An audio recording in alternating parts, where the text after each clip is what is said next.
Thanks for checking out this movie review video. This is for the 1973 giallo-ish film Death Smiles on a Murderer, and I watched it on the Giallo Realm YouTube channel, which is where I've been watching a lot of these giallo films and giallo-inspired films. So this is kind of more like the inspired film.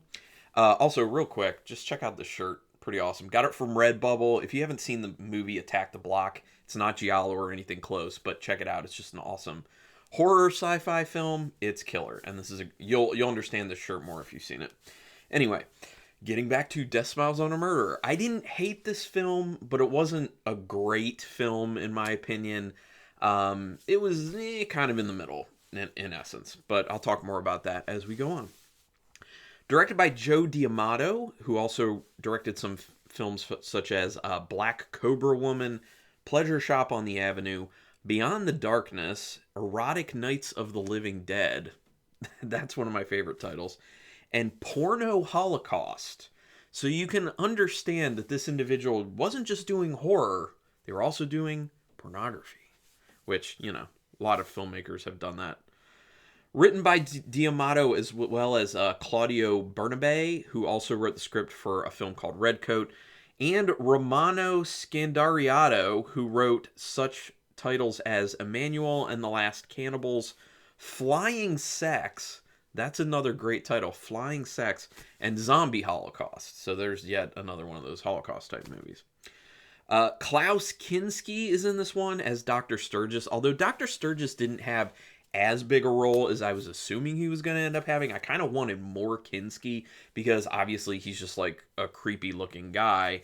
And also I like the fact that it featured very prominently in this film the very pronounced veins in his forehead. A lot of shots you're seeing like his kind of creepy intense look on his face, and the veins are just popping like crazy. But anyway, some scenes apparently in this film, probably not surprisingly, were improv on set as they were going through filming. The film kind of does seem that way because there's some stuff that just kind of seems a little non sequitur, and it's kind of like, what are we doing right now? There are also some scenes that just seem like they go on way too long, and you're just like, why? Like, why are we doing this right now? Yeah. Originally, this was called Seven Strange Corpses. Which, like, is it 7 corpses? I don't... Maybe. We might be able to count. I'm not going to sit here and count them up, but we may be able to get to 7 corpses. Especially if you're going to include the corpses that Dr. Sturgis was working on reanimating in his secret basement, I guess it was, with his lab. Which, by the way, I love the design of his lab, and I love the fact that, like, every time you see him in his lab, he's, like, mixing just colored ingredients, basically. And that's, in essence, what he's doing. To a degree, that whole sequence of him, like, mixing things seemed like it was a precursor to Reanimator. I'm not saying it definitely was. I'm just saying it just seems like it's very Reanimator-esque because there he is making a green liquid that ends up reanimating a corpse. Just saying. It's very interesting. Although I do, obviously, this shouldn't be a shock, I prefer Reanimator to this film. Or anything related to this film having to do with the Reanimator-esque stuff. Cool opening shot of Greta's face as she lay dead on display, and this actually does speak to the fact that this film looks good. There's really good directing in it, there's really good cinematography, there's really interesting, cool camera work and camera angles. Like, the movements and the angles are really interesting a lot of times. So it's very inspired the way it's shot. It's just, the story's kind of... and the editing's not the best. So yeah, like those are my issues, but it looks pretty awesome. And I love that beginning shot of like the side profile in the darkness, but her face lit up of who is it again? Greta being dead. And in the beginning I thought, oh, okay, so this is like where we are now, and then we're going to go back in time, we're going to see what happened before. But we find out by the end of the film that there's a lot more kind of juxtaposing like past and present at this point. And really, her being dead in the beginning was leading up to her reanimation that Franz did, obviously. And then I assume that Franz is the person who ended up killing Sturgis, who we don't end up seeing, but we'll talk about that a little bit more. Sorry if you hear a dog in the background. Townhouse living. Not my dog. Franz immediately seems like a creep with his looks and how he lurks around in the flashbacks.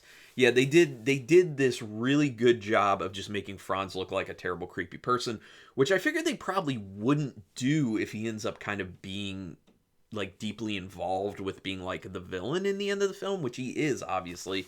So it was just kind of weird that they went that angle immediately. But a lot of kind of like closer, tighter shots on him with him just kind of like looking like, not making those noises. But in my mind, he was, because of how creepy he looked. Just shooting him in creepy ways. Especially like the sequence where he's obviously like chasing Gertrude very oddly. And that whole scene in general was just really weird because of the way it was shot. Like the angle is like this downward angle with like a fisheye lens.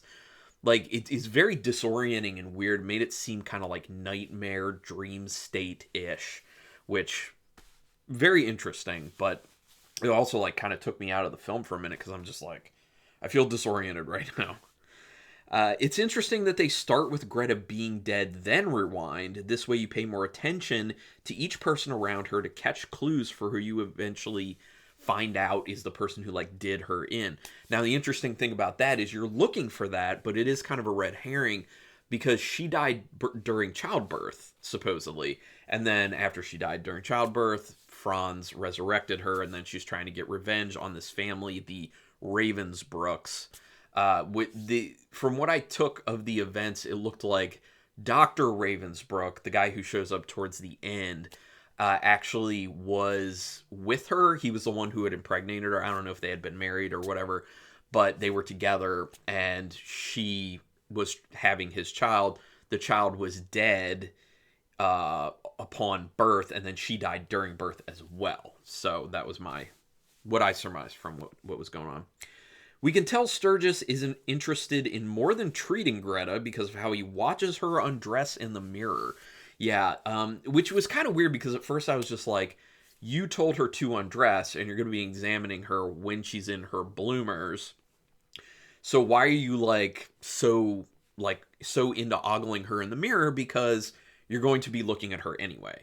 But then I started thinking, oh, well, if he's doing it this way through the mirror, like he can take his time to like really check her out, as opposed to when he's facing her, he can't be like, because, rude, basically. The needle in the eye scene looked really weird. I didn't understand why Sturgis was doing it. It was a very weird moment, unless he was like trying to lobotomize her, is kind of like what it seemed like to a degree. But just like sticking the needle, like it seemed like in the corner of her eye socket. But it looked very real. It looked very intense, gross. It looked good. Like they shot it really well. I like that. But why? Like, what was the purpose for this? Like, it's never really talked about later or anything. I don't know if he was doing that just because he had seen... I don't remember if it was before or after he saw her necklace. I think it was after he saw her necklace. And then apparently the formula for like this reanimating serum is on the necklace. So I don't know if at that point he was just like, oh, let's jam this needle in her eye and see if she's reanimated. I don't know if that was the case. I don't know. But they don't really explain that. The shots that keep going between Gertrude and Franz just looking are really, really weird. That's like right after the sequence of Sturgis doing things with Greta. Very weird. It seems to try and just throw suspicion on them because they're just acting oddly. And then that's what was leading up to that sequence I was telling you about. Gertrude packs up her stuff, and then it's kind of like she's running away. And then it's like Franz is running after her with the fisheye lens and the, shot from down low looking up. Weird sequence. How about those shots of Franz and Gertrude running? Oh, yeah, I already talked about that. The shotgun to Gertrude's face. That looks solid. Now, I'm assuming that setup, showing Franz running when Gertrude's also kind of running, is supposed to lead people to believe that Franz ends up being the one shooting her. But really, we find out in the end, it's this reanimated body of Greta who's going around killing everyone, supposedly.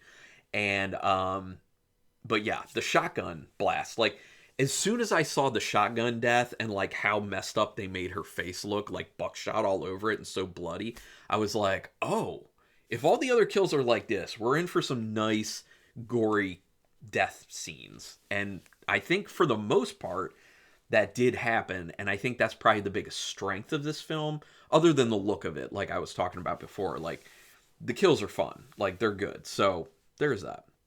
The human voice mimicking the parent Rodolfo is hilarious. It sounds terrible. Obviously, this is in the English dub version because that's what was on Giallo Realm. But if you watch that version, they literally have a person trying to do a parrot's voice in like this weird way, and it literally made me laugh even though I was watching it by myself because it just sounded so absurdly terrible. But hey, that's film from the time. There's always this kind of quirkiness. The scene of Greta dancing and everyone staring at her kind of mirrors what she was saying earlier when, she was with the parrot, about feeling like in some way she's been kept in this cage. I think that's something she says to Walter Ravensbrook earlier with the parrot situation. And then she's dancing, and they keep showing all these people around the outside of the dance floor looking at her in like these kind of like suspicious, like cold stare ways. That it's kind of like they're encapsulating her as she's dancing and kind of like watching her as in a way that she's kind of like this caged animal that they're observing. So I thought that was kind of an interesting way to tie it into what she had just said to Walter about somehow feeling like she's a caged animal there. Even though it does seem like she's just being extended all these gratuities of, hey, you have amnesia, you don't know who you are, stay with us for a while, enjoy our food, wander around the grounds, all that stuff. So, no lead up to Walter and Greta kissing. That was weird. That was during the pheasant hunt. He just said that he loves her, and then she starts making out with him. Like, that's one of those things story-wise that I was just like, why? Like, how did we get here? We need some sort of groundwork being laid. It's just immediately like, we're supposed to assume that because a guy likes her and she has amnesia that she'll just make out with him. And then get it on with him, and then get it on with his wife, and be involved in this weird love triangle, because then he's with Eva, or Ava.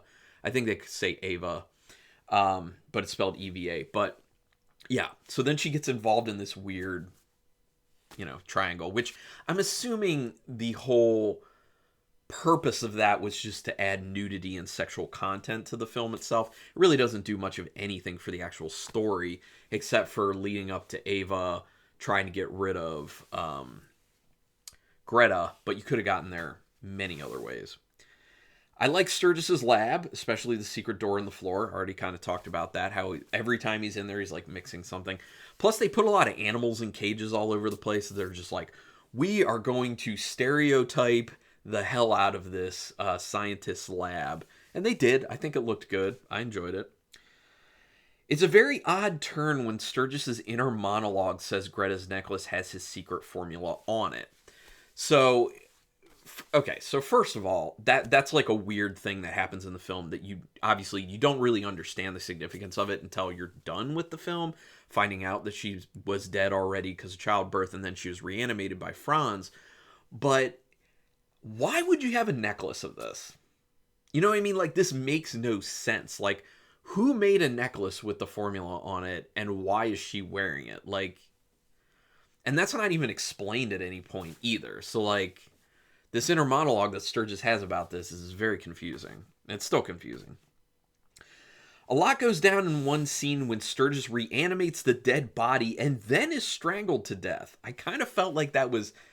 They hit that a little too quick. I felt like they could have stretched that scene out and been like, here's the body reanimation. This is something really cool. Because that's engaging. That's interesting. And then, like, pretty much almost immediately after he reanimates this body with this green liquid, he gets strangled to death. Like, that's another very cool, interesting aspect. And they could have, waited a little bit before introducing that.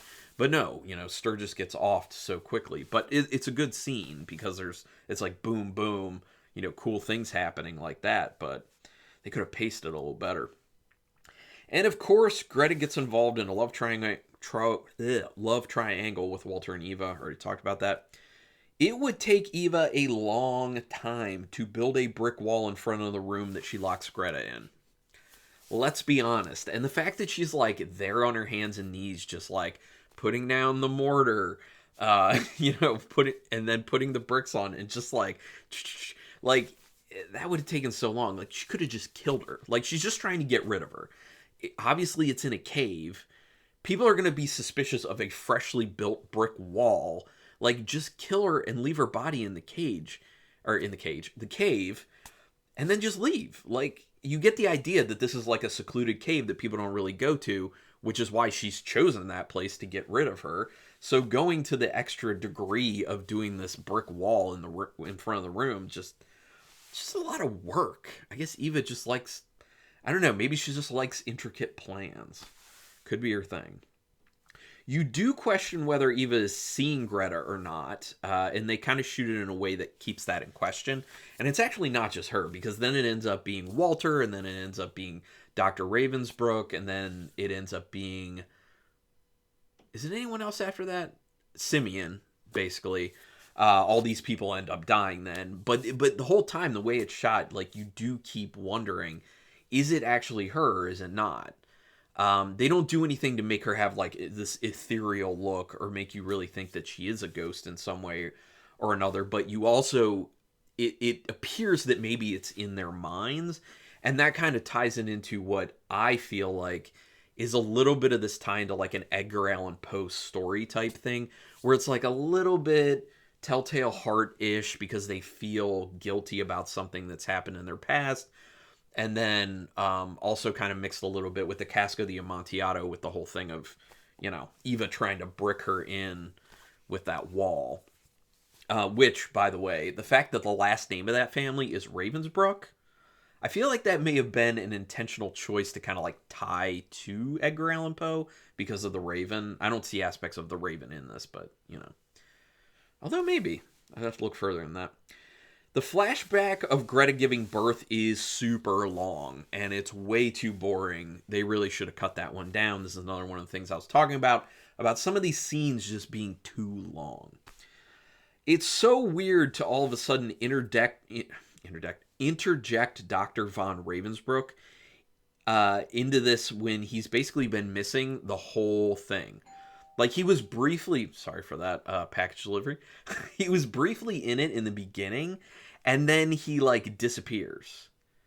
And then he just, like, gets reintroduced here, and you're just like, where has he been all this time? It's just, it makes no sense to bring him back in this far down the road, unless he was going to, like, be involved in, like, the evilness. But, I mean, I guess to a degree, they were getting at that with the whole, death during childbirth of Greta. But yeah, it's just weird. Then it's like he's talking forever. He's taking forever for Eva's character with seeing Greta while he believes her to be dead. Then it's like he's taking over. I'm sorry. My reading, you guys.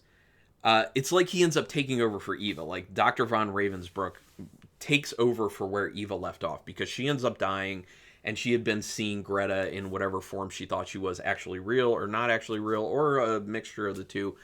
And then she's dead. And then it literally, Dr. von Ravensbrook shows up, and it's just like he's picking up where she left off. So it's like this perspective. And then it just keeps happening like that. And it's like the specter moves in a sense. And it's like Dr. von Ravensbrook and Walter and Simeon. And yeah. So, I mean, kind of interesting, but I do like the jump from Simeon being killed to the inspector being there and laying a cloth over his body.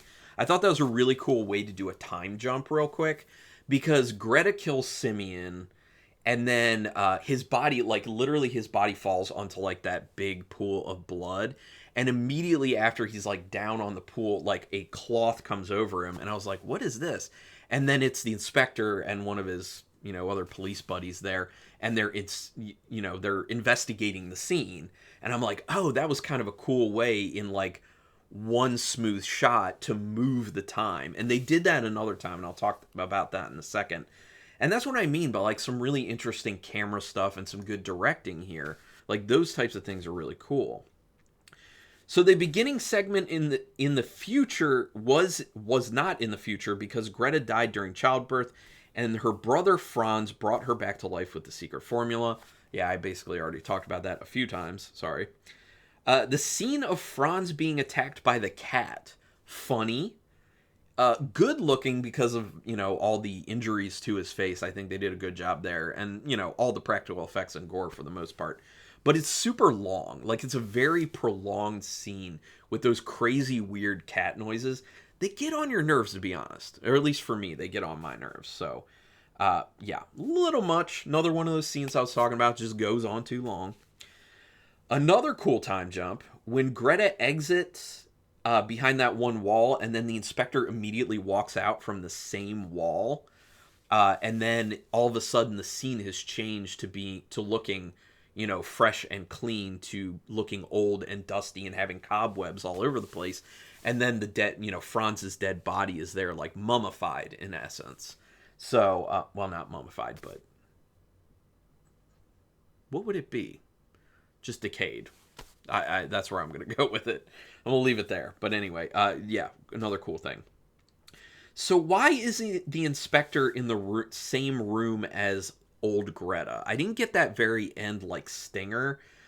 He looks at her like he knows her as well, and he previously had said that he had never met Greta. Because he makes some sort of comment about this woman that everyone was looking for and saying that they were seeing that had amnesia, but he never met her. He had said that before. There was a piece of dialogue. And then in the end, when he's talking to the woman in a wheelchair and she turns around and it's an older version of Greta, I don't understand, first of all, why he's there talking to her. Like, who is she supposed to be in this instance? Or at least who does he think she is at this instance? Who is he trying to talk to? I don't get it. And then also the fact that he looks at her like he recognizes her, that like he knows something's up. But he previously had stated he never met her, so he wouldn't know who she is. So there's some plot holes. There's some stuff that just does not make sense with this. Just saying. Once again, directing, cinematography looks pretty good. The music was pretty solid as well. Overall, good death scenes. I think that's my favorite aspect of the film, really. And, the twist in the end wasn't bad. It wasn't bad. But yeah, I mean, overall, that's my feeling on Death Smiles on a Murderer. So, out of 5 stars with half stars in play, I don't know. I'm going to go 2.5. I thought about going 3, but it's just not enough for me to go 3 stars. 2.5 stars on this one. But I would be very much interested to hear what other people have to say about it. If you've seen this film, go ahead and put it in the comments. Love it, hate it, in between. And also, are there things I'm missing that you think I should be seeing in this film, or that, you just want to bring to my attention? That'd be great. Or if you just want to talk about other horror stuff or giallo or whatever, we can talk in the comments. Do me a quick favor, hit subscribe if you haven't already. Literally, that's the best way for you to repay me if you like this video or any video I've ever done. Keeps me motivated. It literally keeps me motivated, and it is quick, painless, and costs you no money, so you can do it real quick. It's just like a very, very little favor I'm asking of you. So if you could do that, and then also just hit the notification bell button, because then you'll know when I'm putting up new videos, which I'm doing at least 4 a week typically. So yeah. But anyway, regardless, I really do thank you for taking your time to watch this, and until next time, keep it brutal.